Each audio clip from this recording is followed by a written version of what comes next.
మన ప్రభువు రక్షకుడైన యేసుక్రీస్తు నామములో మీ అందరికీ నా వందనాలు తెలియజేస్తున్నాను.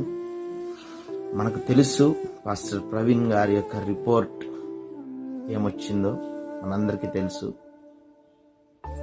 ఈ లోకపు తీర్పు అయిపోయింది. నా రాజు మై కింగ్ అంటూ ఎన్నో సందేశాలు ఇచ్చిన అన్నగారి యొక్క తీర్పు, మన రాజు మన కింగ్ త్వరలోనే తీర్పుని ఇవ్వబోతున్నాడు.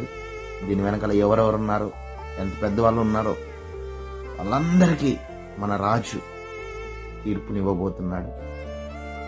లోకం చెప్పినట్టుగా యాక్సిడెంట్ వల్లే, ప్రమాదం వల్లే చనిపోయినాడు అనుకుందాం. ముఖము అంతగా గాయపడితే కనీసం మాస్క్కి ఏం కాలేదా, స్పెట్స్కి ఏం కాలేదా, హెల్మెట్కి ఏం కాలేదా? అలా స్పెట్స్ మాస్క్ అక్కడ పక్కన పెట్టినట్టుగా ఎలా ఉన్నాయి? ప్రవీణ్ అన్ననే ప్రమాదం చేసుకొని మాస్క్ స్పెట్స్ పక్కన పెట్టుకొని ప్రమాదానికి గురయ్యాడా? ప్రవీణ్ అన్న చాలా చోట్ల మద్యం కొన్నట్లు చూపిస్తున్నారు. మద్యము కొంటే ఎక్కడా కూడా తాగినట్టుగా చూపించలేకపోయారు.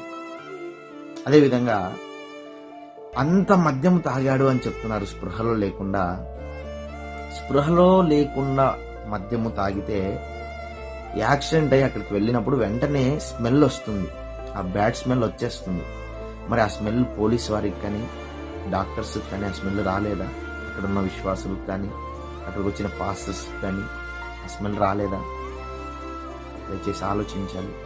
ప్రతి ఒక్కరు ప్రార్థనలో ఉండండి, ప్రార్థన చేద్దాం. యుద్ధము యెహోవాదే, దేవుడు మనకు విజయమును కలగజేయును గాక. ఆమేన్.